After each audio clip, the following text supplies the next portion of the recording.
এনাকে দেখতে পাওয়া যাচ্ছে, সাইডে গিয়ে লুকিয়ে বসে আছেন। এনার শরীরটা খুব খারাপ, দেখে একে খুবই নিরীহ, শান্ত, সুস্থ, সুশীল যেরকম মনে হচ্ছে, কিন্তু একেবারেই এমনটা না। ওনার শরীর খারাপ, সম্ভবত টিক ফিভার হয়েছে, এখনও রিপোর্টটা আসেনি, রাত্রে আসবে।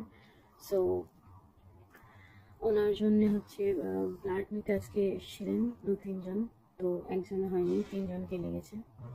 সেই 3 জন এসে সামলাতে পারেনি, তার ফলে আমার হাতে এটা হয়েছে।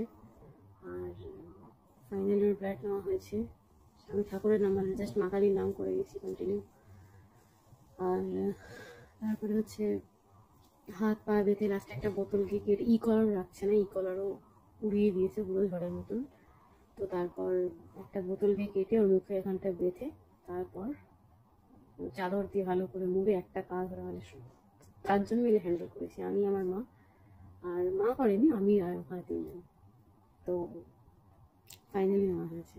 ওরা বলে গেল যে লাইফের ফার্স্ট এতটা অ্যাগ্রেসিভ বিড়াল এই ফার্স্ট টাইম দেখলাম, মানে পুরো সবাইকে নাকানি চৌনি খাইয়ে দিয়েছে।